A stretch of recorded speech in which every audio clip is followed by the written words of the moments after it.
Hi, this is Daegan Fryklind, and you're watching the TV Writer Podcast. Hosted by Gray Jones, the TV Writer Podcast is brought to you by Script Magazine and ScriptMag.com, the leading source for script writing information in print and on the web, and by Final Draft script writing software, the entertainment industry standard for script writing worldwide. My name's Gray Jones, and I want to welcome you to the TV Writer Podcast, partner of Script Magazine, episode 11 for Monday, February 28th, 2011. This is the last episode of our Women TV Writer series, though we will speak to more women after this, I'm sure. And this is also the beginning of the Canadian TV Writer series, which will run through the month of March. It's great that we can have both in the same day, and we're talking to writer Daegan Fryklind, who is a very well-established Canadian TV writer. She's done animation, she's done features, and also dramatic writing, shows like Cold Squad, Robson Arms, Successful Exports, Being Erica, and The Listener. She's the winner of a Leo Award, and also she was nominated for a Canadian Screenwriter Award. She talks about writing fellowships, the industry in Canada, and a lot more. I do want to apologize. I did have an unexpected hiatus in February. There were several weeks that I was way too swamped in my day job to release podcast episodes, but they will be weekly from here on in. As a matter of fact, we might have to double up in some weeks because there are so many writers that I'm going to be talking to in the month of March. I do want to urge you to follow me on Twitter.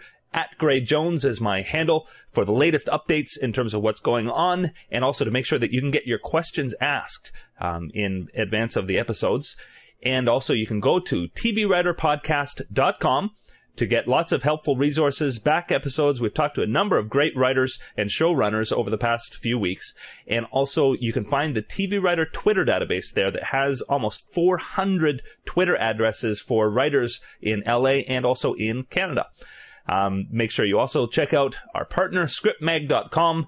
Script Magazine is a tremendous resource for writing, both for features and for television. But we're going to move right along to a very packed interview that I had with Daegan Fryklind. I know you're going to enjoy it. Here we go. This is Gray Jones, and I'm here with Canadian writer Daegan Fryklind. How are you doing? I'm doing well. How are you? I'm doing very well, thank you. I apologize. I brought a cold back with me from Toronto. Oh, no. It tends to happen. Brought jet lag and a cold. Yeah. And so just to establish for the viewers, you are living in Vancouver. I live in Vancouver, yeah. Yeah. And so we're going to follow your story as a Canadian writer. And all of the writers that we've had on the podcast so far have been working pretty much exclusively in Hollywood. So I think this will be a really, really interesting series. This is the start of a Canadian TV writer series that'll go throughout the month of March. And we're going to find out what's great about the TV market in Canada, what's not so great. We're going to find out some of the differences, because there are differences, not just in the content of what's produced here, but also just the logistics of working as a writer. And who knows, maybe there's even some American writers that would like to work here, and I'd love to open that topic as well. So, but first of all, we're going to talk about you. And now, you did not start out writing, as far as I understand, but where did you grow up? I grew up in Calgary and then in Vancouver. My family moved from Calgary to Vancouver when I was 8. Mm-hmm. So I was in Vancouver for pretty much all my formative years. I did my undergraduate degree at the University of Victoria, which was creative writing and gerontology, because I'm a bit of a hypochondriac and I wanted to know what it was going to be like to be old. So I said, get ready. Gerontology? Yeah, it's the study of aging. Which in Victoria, I mean, it's, you know, the city of newlywed and nearly dead. The resources are there. It's an amazing place to study gerontology because you just go out the front door and there's your research field right there. Wow. So eventually that will hopefully tie back into the writing. As the population ages, there's my target market. I'm already prepared. And then I did a master's degree in Montreal in creative writing as well. Oh, okay. And so creative writing. Now, what kind of writing did you do at the time? I was doing short stories, and I did a novel for my master's thesis, and everything was internal monologue. I think I wrote maybe about 3 lines of dialogue. the whole time. Okay. Yeah, there were playwriting courses as well, but I really loved fiction. I loved creating the worlds and being with character. And then so when I started writing for television, it was, a big transition into the world of dialogue and then, creating story that way. Mm-hmm. Now, according to your bio, you started out, or at least became at one point, a production executive. So tell me about between going to school your master's in Montreal and becoming a production executive. What happened there? My sister-in-law was in Vancouver at the time working on a documentary for what was then Bayton Television and the Women's Television Network. Bayton became CTV out here.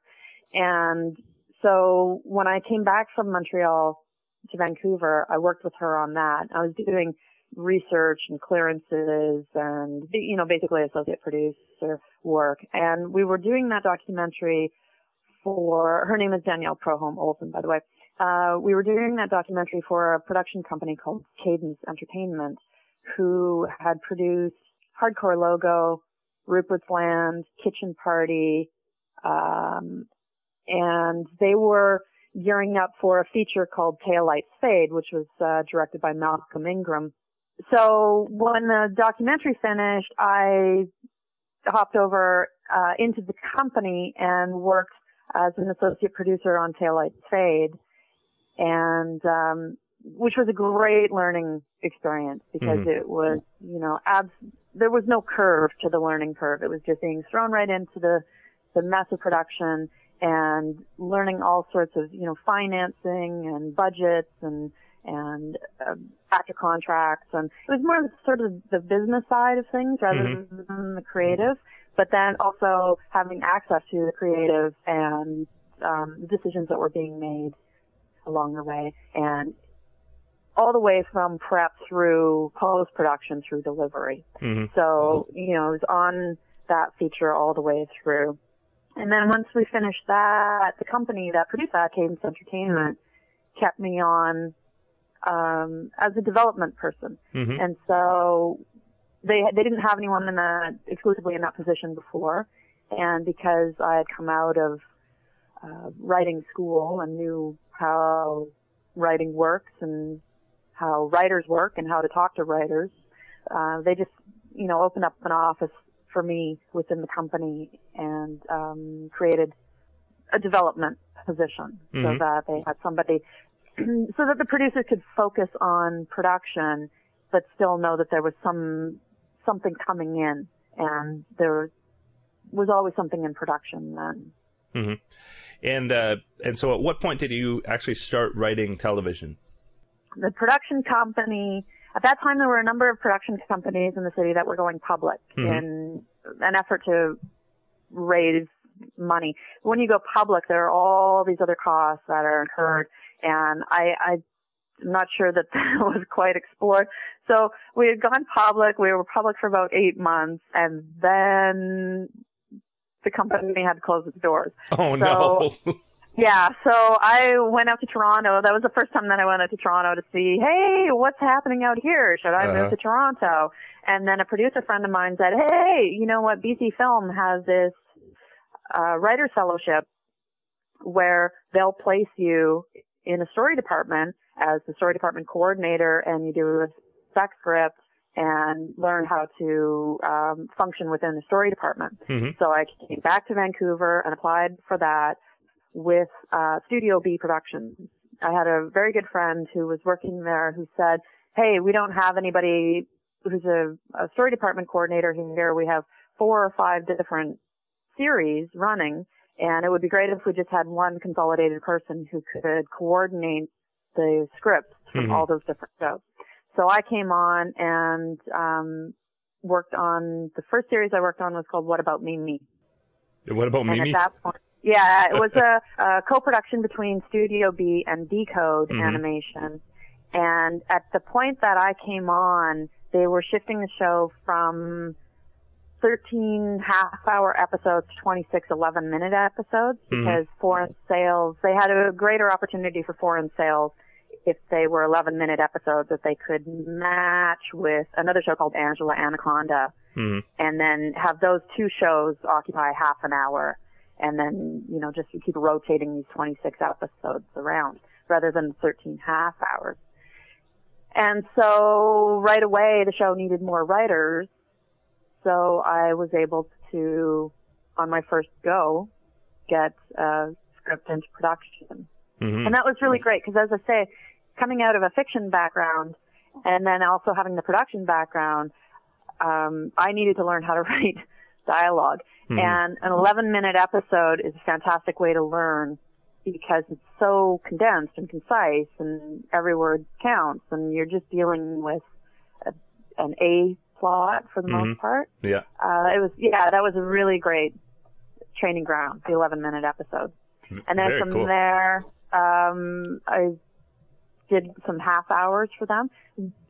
Worked on a few shows for them, Yakety Yak, which was Australian-Canadian co-production, and that was 11-minute as well. And then Ivana the Yukon, which was half an hour. And that was Canadian show for YTV. Very cool. I know we got to get going to, you have actually a pretty long resume of a lot of great dramatic shows, but I think it's really fascinating. I actually didn't know that there were such writing fellowships in Canada. I know I've been told many times that the writing fellowships in Hollywood are a key way to break in for the TV writers there. So they do exist in Canada too?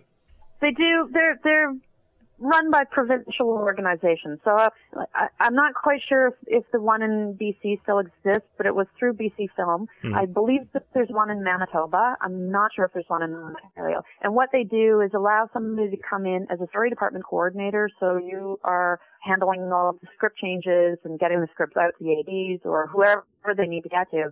But you also write a spec script of the show that you're working on for that show. And that's fantastic because you have access to the whole story department who will help you break and read the thing for you. And oftentimes, depending on the benevolence of your showrunner, they'll just say, you know what, forget the spec script and you're going to do a co-write.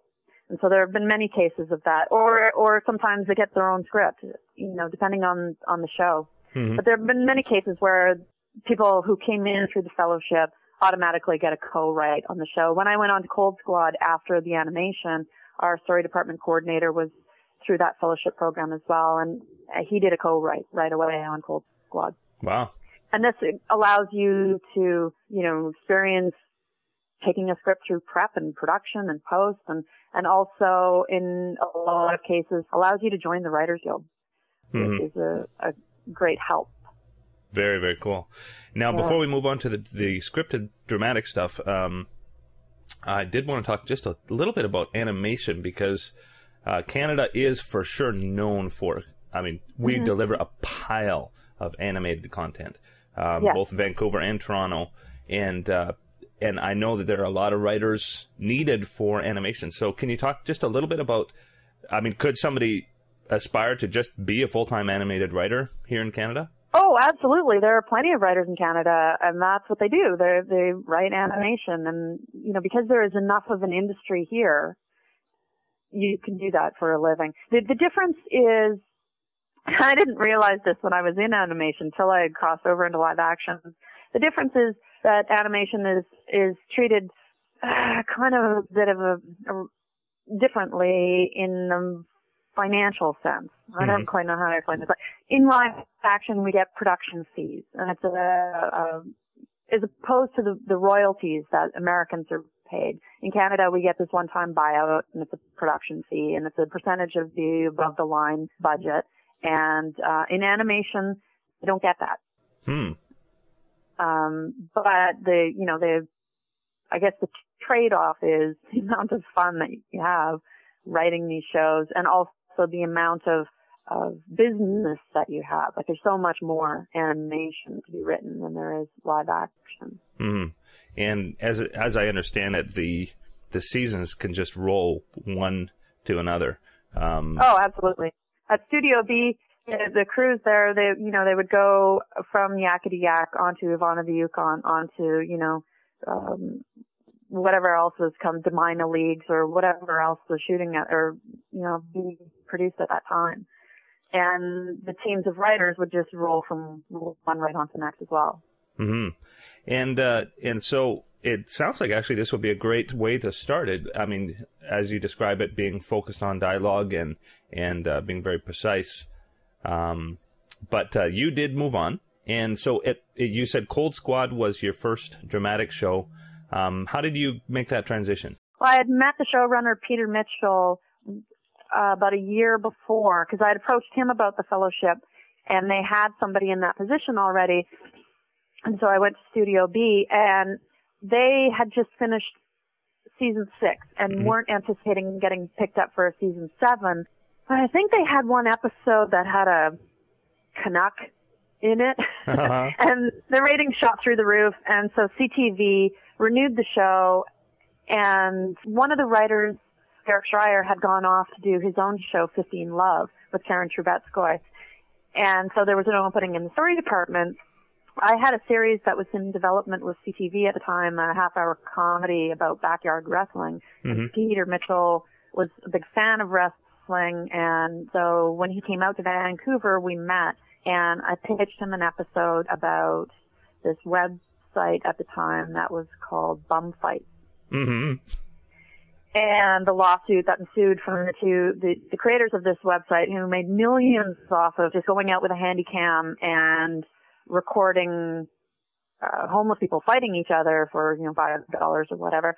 And one of their subjects had a head injury resulting from one of these fights, and sued and won. And so I pitched Pete an episode based on that, and that's what got me on the show. And he ended up directing that episode as well. Great.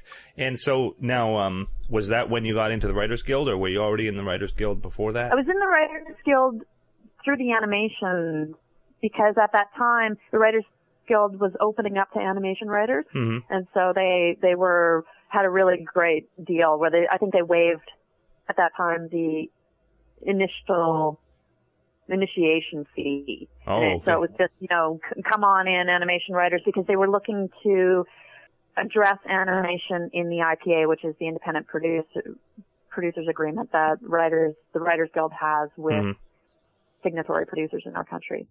Because I don't know that animation has been covered in the IPA before then. That was about 10 years ago. Now it is absolutely, and there are a lot of animation writers that have joined the Writers Guild.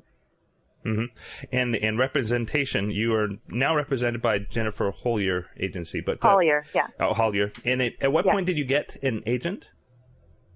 After Cold Squad. Actually, when I came on to Cold Squad, I didn't have any representation. And so when they made me the offer, I'm sure they lowballed me like crazy, but I was just like, I don't care. I'll take whatever. I'm just so happy to come and write for the show. And, do whatever I can. I'll wash cars to come and write for this show. And I didn't have to do that yet, but I'm sure that they're going to call in that favor at any point. Cool. So you've been with the same agency all the way through? Yes, I have. She's my Canadian agent. I don't have representation in the States, so if anybody wants to change that.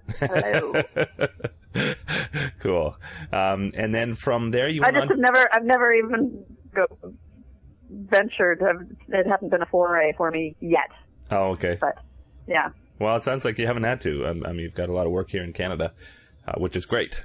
Really great. So it's from Cold Squad, you moved on to Falcon Beach. Yeah, Falcon Beach, which was a global show that was shot in Winnipeg and Winnipeg Beach. And it was, like abs and boobs, wakeboarding, campfire. It was a lot of fun. A lot of fun. Yeah. And great writing team. And, Winnipeg is just an absolute blast. The nicest people in the country, although I'm sure I've just alienated other nice places like Halifax. But it was just an absolute blast of a summer going out there and working on that show. And then came something that I think the U.S. viewers might know a little better, Robson Arms?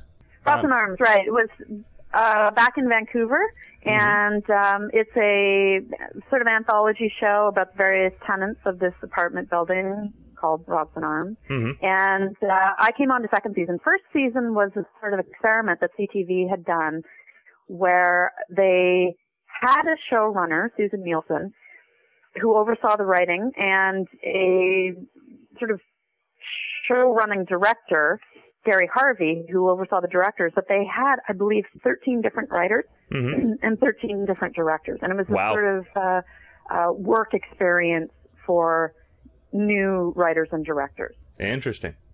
And then in second season, they shifted that so that it became more of a standard story department. There were 3 of us that were in the story department, and then 1 or 2 other writers that were doing freelance. And then Gary directed, and I think there were maybe about 4 other directors on the show. And you got a nomination at the Canadian Screenwriter Awards from that show. I did, yes. Yeah, corner gas. Excuse me. But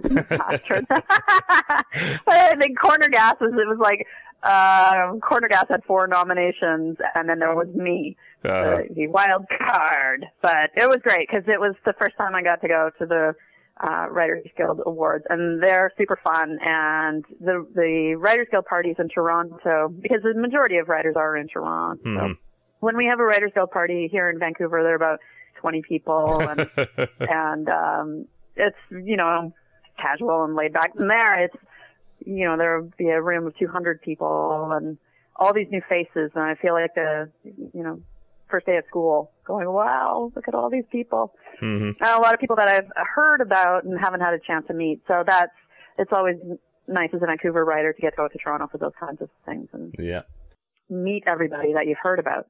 And so we'll get to the Vancouver versus Toronto topic in a little bit, but your next credit, or the next item in your bio, talks about you becoming a co-producer and writer for the CBC Dramedy J-Pod. And just to have a little bit of an aside, in the States, there are a lot of story editor, executive story editor, co-producer, producer. Are there the same levels in Canadian writing, do you know, or how do those levels work? I believe so, yeah.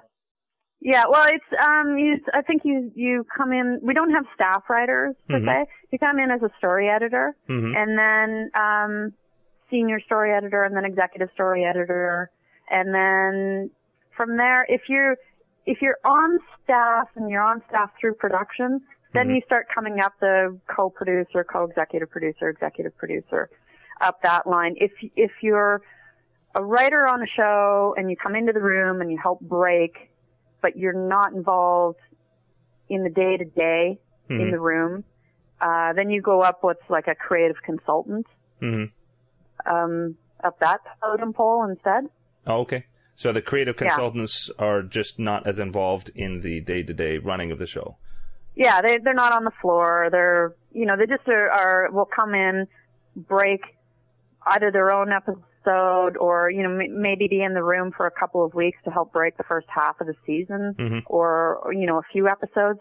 So, for instance, I was a creative consultant on The Guard, and that's what I did. I was to Toronto for a couple of weeks, was involved in breaking 4 or 5 episodes, took one of those away, came home, wrote it, and just dealt with the story department with my script. I didn't give notes on anybody else's script. And so just, had that creative consultant credit on it. Yeah. And now, is it similar to the States when you do have a co-producer credit? Does that mean you're also involved with things like casting and other elements of the actual production? Yeah. Well, it depends on the show. It depends. In the case of J-Pod, our showrunner left the show about 2 weeks before we went to camera. And so there were 4 of us in the department.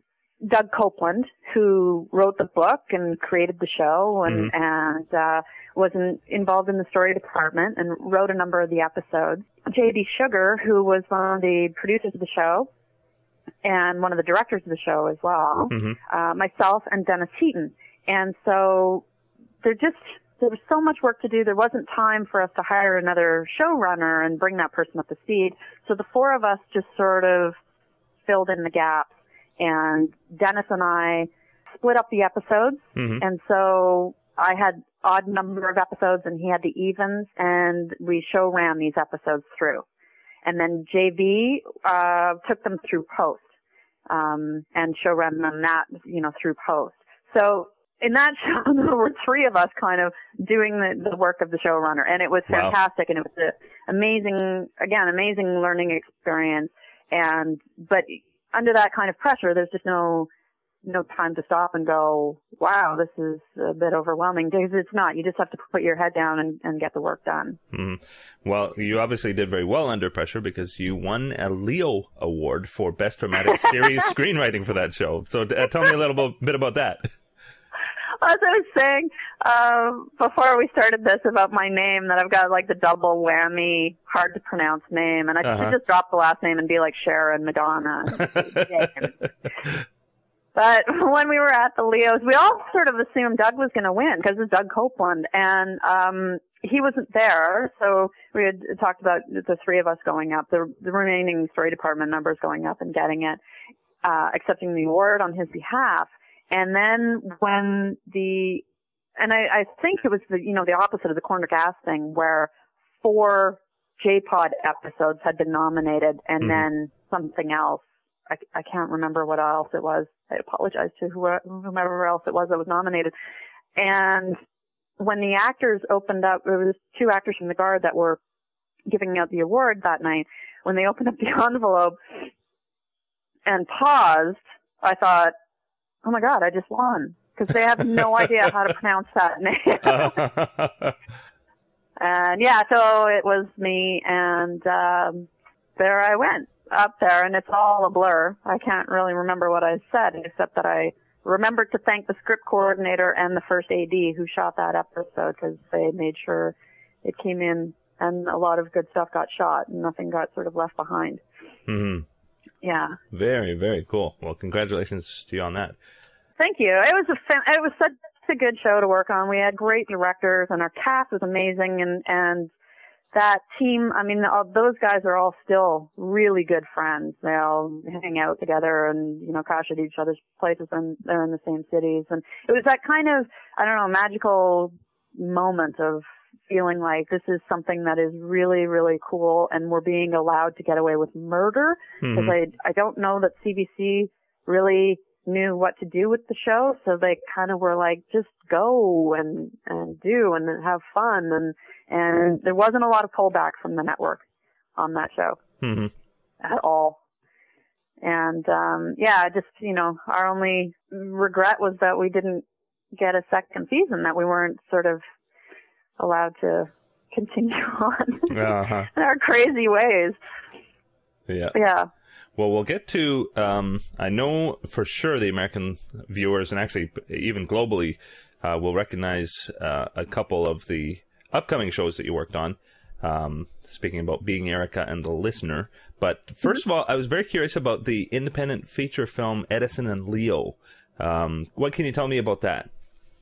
Edison and Leo had been in development for about 10 years before I came on to it. It was written by George Tolles, who is a professor in Winnipeg, and writes primarily for Guy Madden.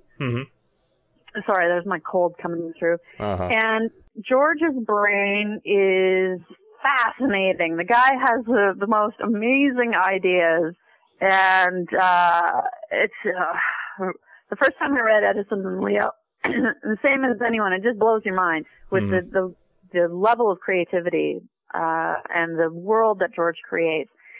The producers of the show wanted to make it slightly more accessible to a wider audience. So they brought me on and said, this is something that we'd like to have almost more of like a Tim Burton kind of thing, like A Nightmare Before Christmas, so that it's a family film, rather than something that will only make the film festival circuit.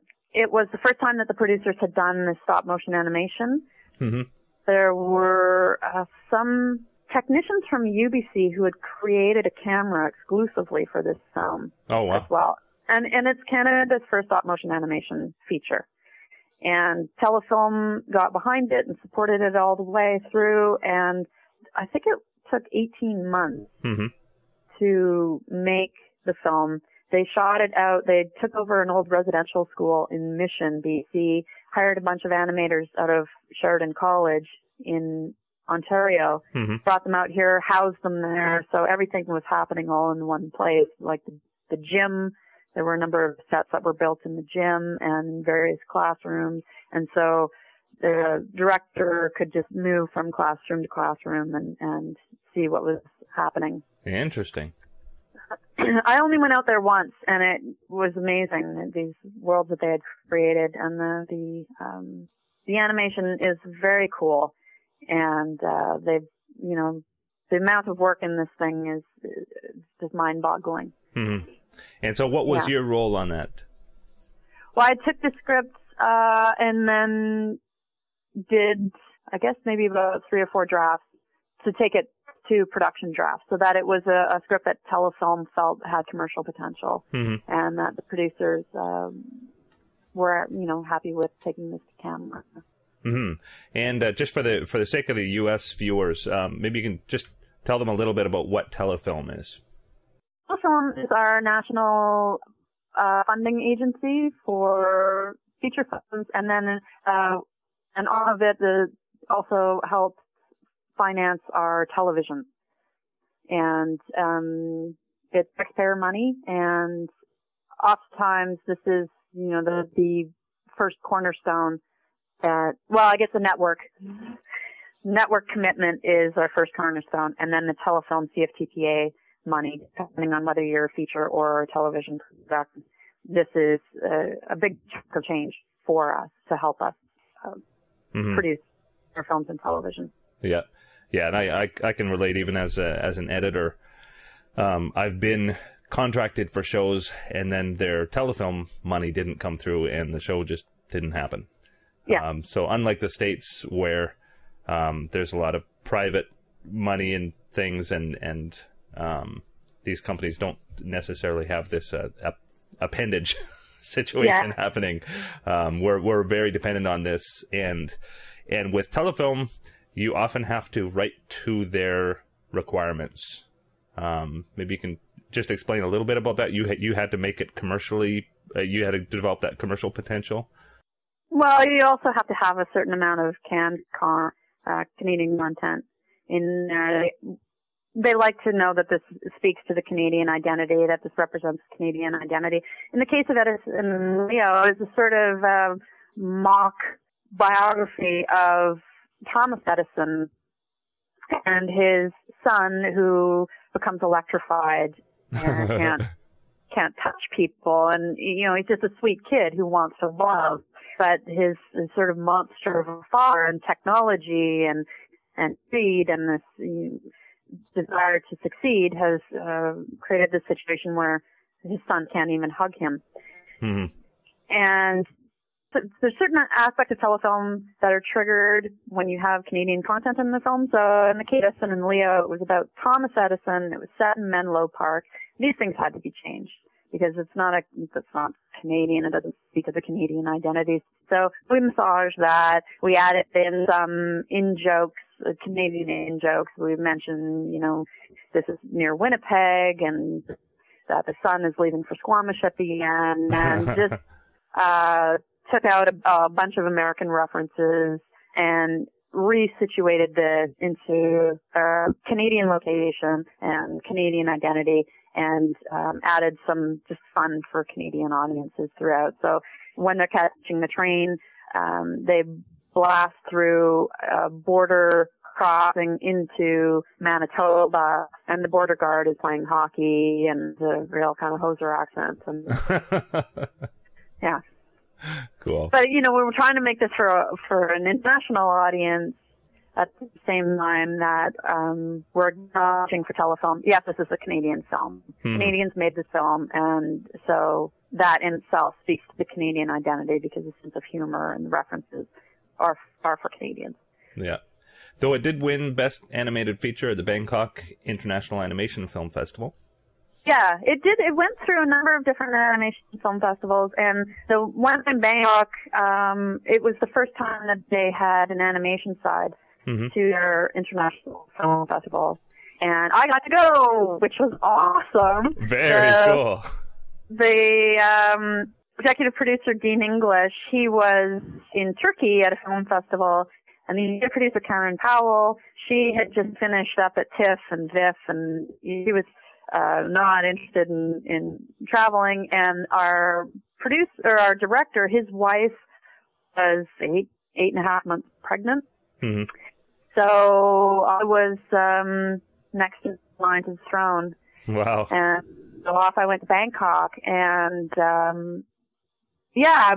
didn't know that we had won. I came back into the hotel. It was about 4 p.m, and the organizers of the film festival were, all in a tizzy for me. Of course, my cell phone didn't work over there. Oh, no. Track me down. So they whipped me into this room. I'm in shorts and t-shirt, and I'm all kind of, grumpy looking because it's so humid over there. And they whipped us into this room. We have to learn protocol.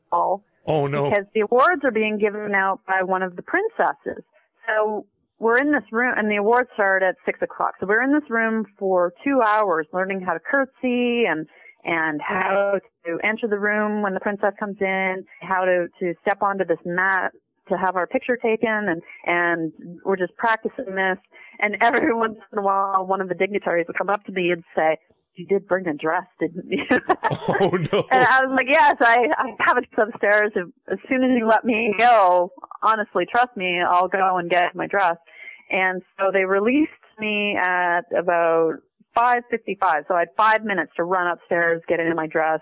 Oh, my do goodness. something with my frizzed out hair, and run back downstairs with my buddy who had come to Bangkok with me.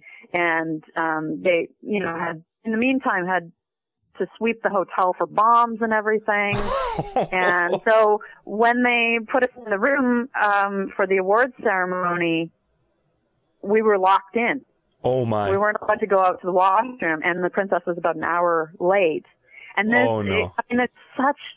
It's amazing, the royal protocol, and even down to things like the way that your legs are before she enters the room. Like if your legs are crossed, when she enters the room, you can't uncross them. However your legs are, that's how they have to stay. Really? Yeah. Wow. And so when going up to get the awards, I had to stand up and face her and curtsy, and then come out into the aisle before her and come up and curtsy again, and then accept the award. And then there's so much press there. It was these flash bulbs from either side, just this blinding light. Wow. And then once you get the award, you have to sort of take 2 steps backwards and then curtsy again, and then you back away. You're not allowed to turn your back and walk away. Wow. So slightly different than winning a Leo award. My goodness. Yeah, it was really fascinating, and completely an honor to be over there and be able to do this. The award looked like the inside of somebody's colon, though. I don't know who designed this thing. So when I brought it back to give it to the producers, they all sort of looked at it and went, "Ugh." Yeah, thanks a lot. But it was award. like 80 pounds carrying this thing back through customs. Yeah. Wow, that is just fascinating stuff. Yeah, the little film that could, and it was kind of, it was an absolute surprise that we won. But yay, Edison and Leo. Wow, very, very cool. So off of features and back to TV. At what point did you start on being Erica? The pilot had been shot. Mm-hmm. And they were developing season 1. So I came on after the pilot, but before the remainder of season 1. There was a Bible that was in place. A lot of that Bible got changed as we sort of worked through. Mm-hmm. And we broke the next 5 episodes. There were 5 of us in the room. We broke the next 5 episodes, and then we all, went away for it to write our episodes, and then came back for production. So I was on Being Erica for the first season. Mm-hmm. Yeah. Very, very cool. And I know that show is a big export. There are fans literally around the world of that show. Oh, yeah. Well, Aaron Carpluck is amazing and fearless. And one of those actors, I mean, I've been fortunate to work with a number of actors that are like this, that you can put it on the page and they're going to deliver, and there's no ego involved, or, they're not afraid to do the prattle or whatever it is that you need the character to do. They trust that you're going to take them there, and you can trust that they'll go there and deliver, 100% every single time. Mm-hmm. And so, the fact that show gets picked up time and time again is just a testament to Erin Carpluck and her amazing talent in bringing the character to life. Yeah. And you were a co-producer and writer on that show. I guess this is as good a time as any to talk a bit about the process for a Canadian show, from idea to breaking to outlining, etc. Can you walk me through the process for that show? So yeah, that show is serialized as much as it's episodic. So when we came together to break the first season, we had to deal with two different levels. One was, what do we need Erica to do this season? What is she going to learn this season? And how are we, what are the steps that are going to get her there? And we knew that because of the introduction of her brother's death in the pilot, we knew that we had to deal with it at a certain point in the series. So that was a sort of tentpole. Okay, well, sometime around 12 or 11, but probably not 13, we're going to deal with the brother's death. Mm-hmm. And there were other things along the way, like we knew we wanted to get her out into the working world, have her fumble a little bit first, but eventually get into the things that we want her to get into, for character reasons and also for practical reasons, because we want to get to that set. Mm-hmm. And then, for production budgeting costs, get that set as quickly as we can, because that's where we're going to live for the rest of the season, if not into the next season. And we knew emotionally as well, we're going to move her best friend in next door, and, the relationship there, the push and pull in the relationship, and somebody else that's going to pose a threat, and bring that person in at a certain point. So, these you mark along the way. And then episodically, it was, what is her regret that week on the list? And for people who haven't seen the show is it's a do-over show.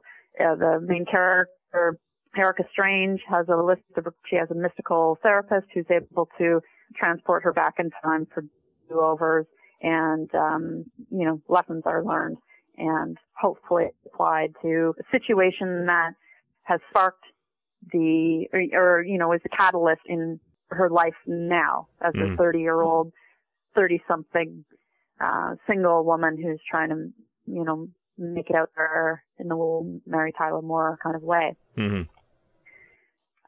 So yeah, episodically we needed the regret and the lesson. Mm-hmm. And it was actually it was complicated show, right? Because you're balancing those two worlds, and then also trying to find, well, what is the takeaway? What is the message in this episode? Mm-hmm. And how does it apply to the character? And how do we make that feel real and not something that is odd for a 30-year-old to figure that out at this point in her life? Mm-hmm. We wanted to make her sympathetic and approachable character, a likable character. Mm-hmm. And Erin herself is so likable that, she just brings it to the table right away. Yeah. And so once you figure out these sort of overarching needs, then you break the story for that individual episode together with the other writers. And is there an outline that's sent to CBC? Well, first, the first launch over to the network is, we want to do an episode about this. And it's oftentimes a phone conversation with the person at the network saying, we're talking in this general area. are you cool with that? Mm-hmm. And once they are, then you can go into further breaking of the episode, and then the writer will take that away and come back with an outline. And networks will kick in notes at various points along the way, often outline, first draft, second draft. Sometimes not first draft. Sometimes first draft is just internal. Mm-hmm. But the networks are heavily involved in the shows, especially in season, of course, in first season, because they want to make sure that everything is, on the rails. Mm-hmm. And so then you would get commissioned to write a script. You would take that, write it, and then that script would go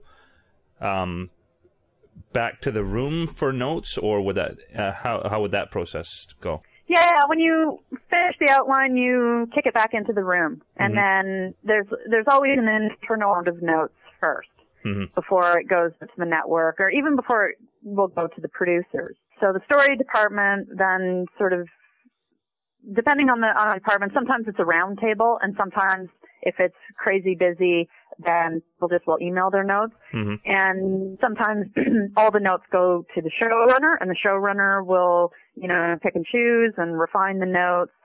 Sometimes it's just everybody will send their notes to the individual writer, and then that writer will go through the notes and make sense of them.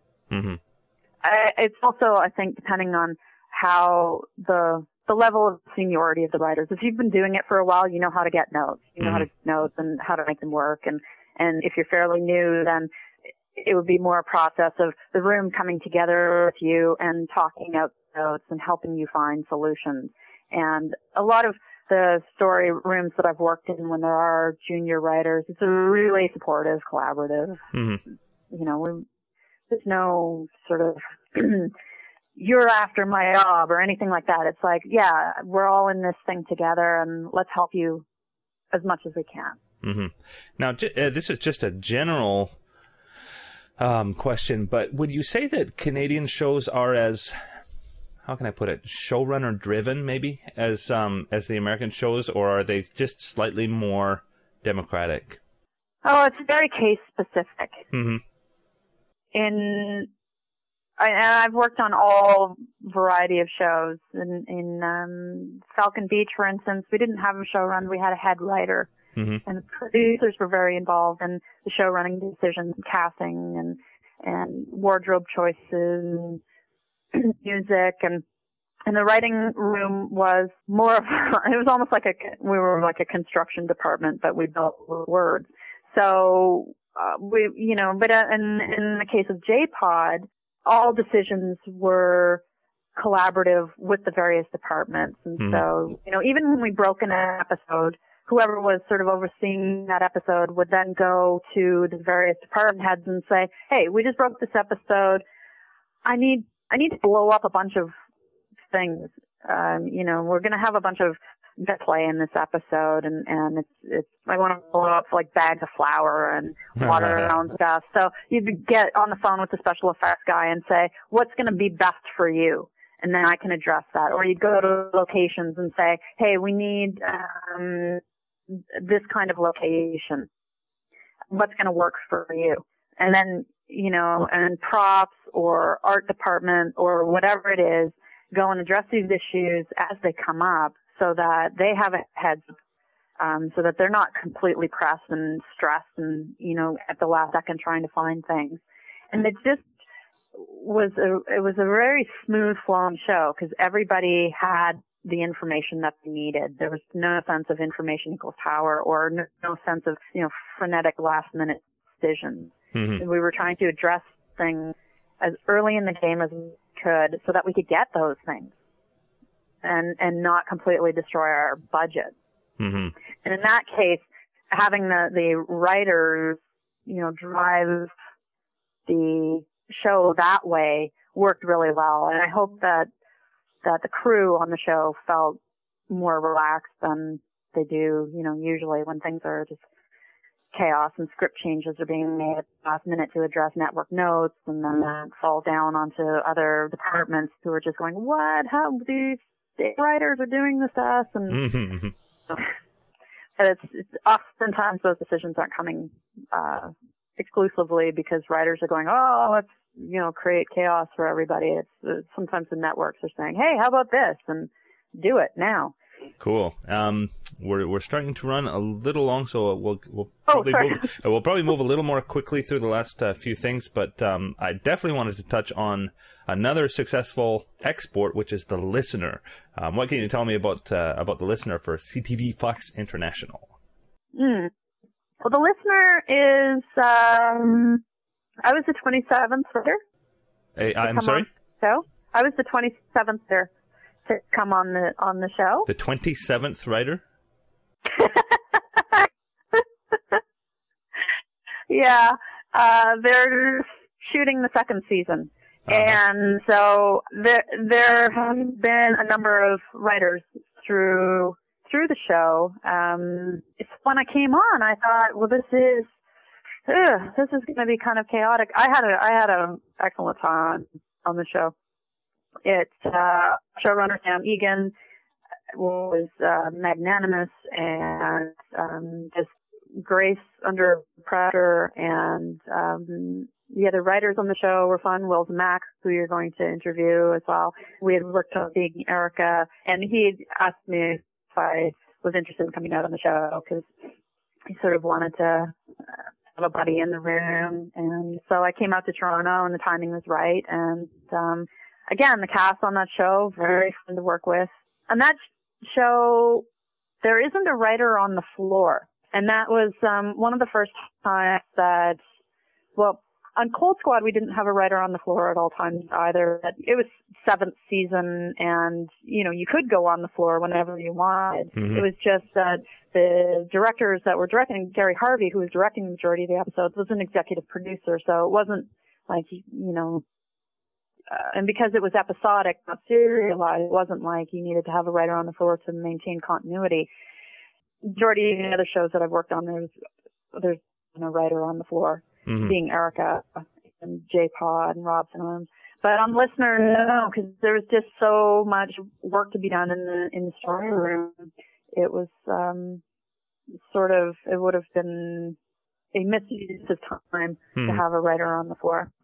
Yeah, so, I came on, I was down for hire. I came on for 2 months and did a script and home. So it was a nice break. Mm-hmm. Yeah. Cool. Well, and you mentioned a few times about coming to Toronto to do a show and then going back to Vancouver. You live in Vancouver. Yes. But you had mentioned before we started about how you were feeling the pressure about moving to Toronto. What can you tell me about that that dynamic? Here's the situation. In the city, they have a hub, and it's LA, obviously, and we as well, and it's Toronto. And as much as we try to deny that and say, oh no, there's regionalism and whatnot, in the last few years, everything has shifted to Toronto. And even shows that shoot out in Vancouver, the majority of the writers are from Ontario, and the production companies that are producing shows that shoot out here from Ontario. And we had network executives that were out here. There was somebody at CBC, there was somebody at CTV that made it possible for writers and producers from Vancouver to pitch to those networks here in our city and not have to do the $500 cup of coffee. And that was great. And, the people that were in those positions here with the networks, they didn't have the power to greenlight anything, but they had the power to be in the room with you and to get to know you. And so you always felt like I knew my person from the network here. And they were sociable and they were out. And it was just a nice sense of like, I'm connected to the network through this person. They're the conduit to the decision makers, but I have the conduit. Well, now we don't have that anymore. So we're back to the $500 of coffee. And the tax credit situation is such that each province is different. And so there are production tax credits. So, if a show is in Regina, they pick up some tax credits from there and they'll hire a crew from there. But there are also tax credits that come into the budget for your above-the-line creative, your key creative. And so if you're shooting a show and the production company is in British Columbia and you want to have as many of those creatives from that province, so that counts for tax credits. Mm. And so there was a time when, you know, in the Being Erica era, for instance, I was a BC writer and I got hired in an Ontario show, and they took a hit for hiring me. Every time a writer from out of province gets hired on a show, that show takes a hit by bringing you on, because you can't collect tax credits for you. Plus, they also have to put you up and per diem and whatnot. But the major thing is the tax credits. So there was a time when it was sort of, don't care, we're going to hire the best people. Now the tax credits are such a major part of the budget that we're going to hire the best person for this job from this province. Mm-hmm. And in the United States, they don't have that, you know, also because they're in the hub of LA, where everybody's at the same spot. And in Canada, we do. And so living in Vancouver, when the industry is in Toronto, is like saying, I'm a TV writer who lives in New York, but, you know, the industry is in LA. So I live in a beautiful day. I have 3 days a year of winter, but when it comes to working, there's development out here. And for instance, right now I'm working pilot for No Equal Entertainment, who are my J-Pod producers, called Bitten, based on a series of novels by Kelly Armstrong. Mm-hmm.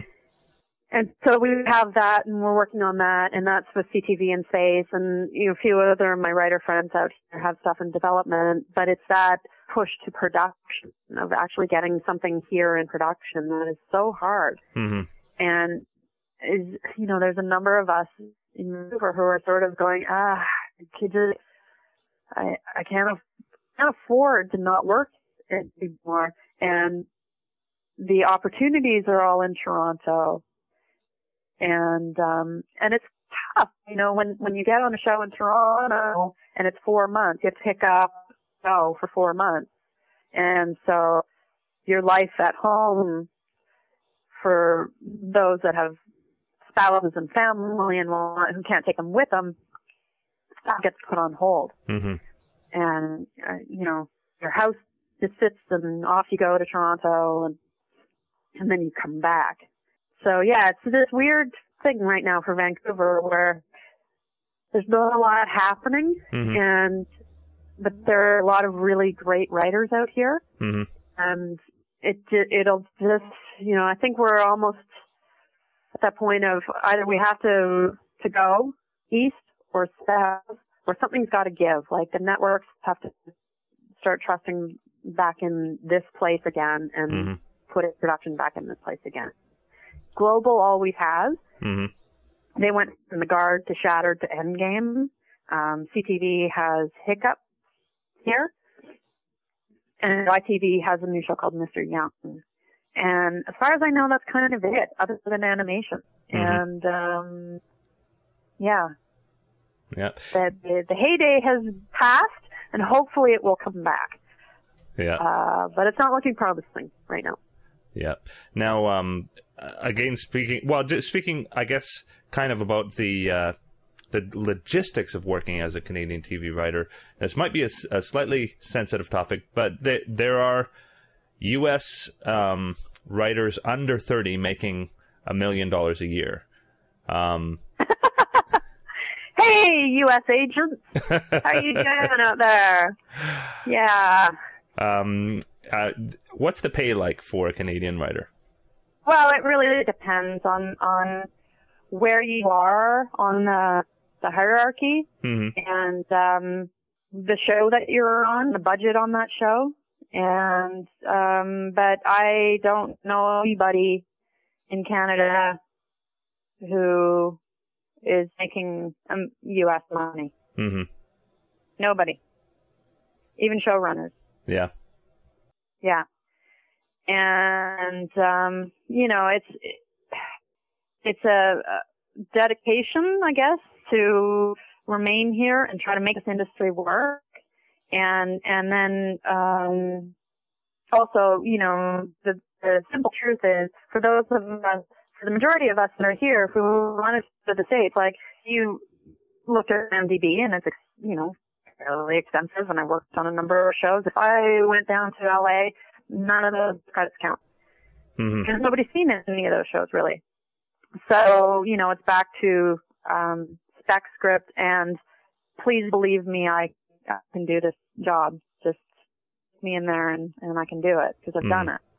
But yeah, I don't want to complain about the money because it's good money, in comparison to what my parents did for a living and what they earned, or the majority of movies. But at the same time, when you compare it to the U.S., it's nowhere near. Mm-hmm. And so I know for me, after working for a while, my advice to somebody beginning would be that you really, and unless you are tied for other reasons to a certain place that's not one of the production centers, that it's really best to start out in the place that you think you're going to end up. If you are start out in Toronto or start out in LA and start building your network there and get all your credits there in the place that you're going to be. And yet at the same time, there are Canadian writers who I've talked to who work in both, who work in LA and then come back to Canada, work in LA. What can you tell me about that? I mean, you've stayed in Canada, but why would somebody work in LA and then come back here? I stayed in Canada because I sort of happened into television blissfully. I didn't go to the CFC. It wasn't. It was something that I always wanted to do when I was a kid. And then when it happened, I was like, awesome, look what I get to do for a living. Mm-hmm. And so my thing was always, as long as there's work in Vancouver, I'll stay in Vancouver, because this is where my family is, and this is where I grew up, and my friends, and I love it here. And, we can drive to the set in 10 minutes, for the most part. And so I never really had that. Well, I did. It was always that, I should go to LA and try. Or if there's no try, there's only do. Mm-hmm. At the same time, the work was here, and there was a consistent amount of work. So I was having fun and working on great shows, and so I was happy with that. I don't know if that's the question, but that has changed. So now I'm definitely at a crossroads right now of set or light a cigarette and hope the bus comes. Yeah. And so your advice to a new writer, specifically a new Canadian writer, right? A young writer or somebody who wants to break into the industry, what advice would you give them? Go south. If you've got the energy, and you probably don't have a mortgage or a family yet, or anything that's tying you, as you say, to this place, just go. Go to LA. Yeah, go and do it. Yeah. Now, specifically about somebody who wants to stay in Canada, what advice would you give them about how logistically to get started in this industry? Go on Facebook and join Inc. Canada, which is this great resource run by Karen Walton, who was an amazing, altruistic screenwriter who has created this group that supports young and new writers. And once a month or something, there's a drinks night called band practice. Go to that, meet some people, just start networking. I mean, it's a combination of talent, perseverance, and who's going to take a chance, who's going to take the risk to put in the room for the first time. In my case, it was Studio B and then Pete Mitchell, who brought the Cold Squad. And so just, find the mentor the person who is about to be a showrunner, who's about to get their own show, who will take the chance on you, have a spec script for them, and buy them beer. And for writing a spec script, what shows are you speccing for these Canadian showrunners? I don't even know if you do specs anymore, but what specs are they reading, I guess, would be the better question. Anything, really. And as long as it's well written. There are the TV writers have sort of shows that they watch, and You know, I know when I go and stay with my dad, those are those that my dad watches. And my dad watches NCIS and Homes on Homes. And, but if you're interested in television writing, there are shows that as a television writer you will be watching, Breaking Bad and whatnot. And so, you know, try to write to those, or even better, write an original spec. Mm-hmm. Let us know who you are and what your voice is and what you're interested in, and if you can create an episode of something new and original and exciting. Mm-hmm. Because it's one thing to look at another show and then parrot that you're going to have to do that. You come into television, but we also want to know what your ideas are, what you're bringing to the table. Great. Well, that's a great place to end up. And what book do you have out? What book? Yeah, you always have a book off to the side. The TV Writers Workbook by Ellen Sandler. Okay. I just pick a random one. Well, you know, it's a funny thing. I don't know if you want to go into a long discussion here, but I think it's just bizarre that there is a mongoloid, humongous industry for feature writing. Like all these seminars and books and DVD training series and pitch fests and all this kind of thing, on feature writing, and yet there's 10 times the number of jobs in TV as features. Well, but a feature you can do by yourself. You know, you can create a show. You can try to create a show by yourself, but eventually you need the team. A feature, anybody can go to one of those seminars and then sit down and write one. But to actually be in TV is different. It is different, but I personally think that there's a lot to be gained from reading some of these resources. Like the feature writers, by comparison, will have read 30 or 35 books before they really start getting their career going. Yeah, a lot of TV writers write on gut instinct, but I've had to teach a couple times, and that's the first time where I was like, oh my God, I have to actually explain what I do to somebody else and make it make sense. And that was really great, because then I had to explain to somebody else what I do and make it make sense. And then I had to actually make it make sense for me first. Yeah. And that was very useful to be able to say, oh, I get what I'm doing now. Yeah. Very, very cool. Well, I won't take any more of your time, but I thank you so much for... Oh, yeah. Oh, it was great. I think this is one of our longest interviews ever. But totally appropriate, because this is the first time we've tapped into the Canadian industry, and I really thank you for helping not only with TV but features and animation and the fellowships and all these kinds of resources. I think will be tremendous for Canadians who want to break in. Great. Well, I look forward to hearing what the rest of the Canadians have to say too. Cool. Maybe they have magic secrets that I don't know. Yeah. Cool. So, all right. Thanks so much. Hopefully I'll get to meet you one day. I don't know if you will end up in Toronto. Sounds like you will for work anyway, but yes. Cool. So all the best to you. Day. Okay. Thanks. Bye-bye. Okay, bye. And that's all we've got for today. I'm so thankful that Daegan Fryklind could join us. And boy, she took a lot of her time and was very, very generous. And I know that it's helpful, especially for anybody who is in Canada wanting to break in, and even people working already. It's great to hear all her stories about working in Canada.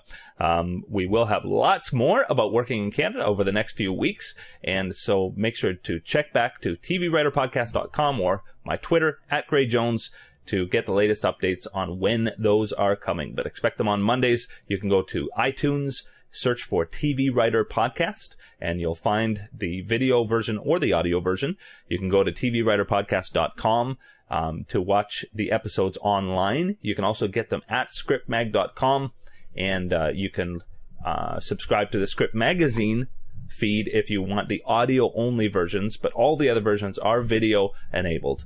So hope that's not too confusing, but I'm sure you can find it, and you can get all those details at tvwriterpodcast.com. So until next week, thanks for watching. Bye-bye. Hosted by Gray Jones, the TV Writer Podcast is brought to you by Script Magazine and ScriptMag.com, the leading source for scriptwriting information in print and on the web. And by Final Draft scriptwriting software, the entertainment industry standard for scriptwriting worldwide.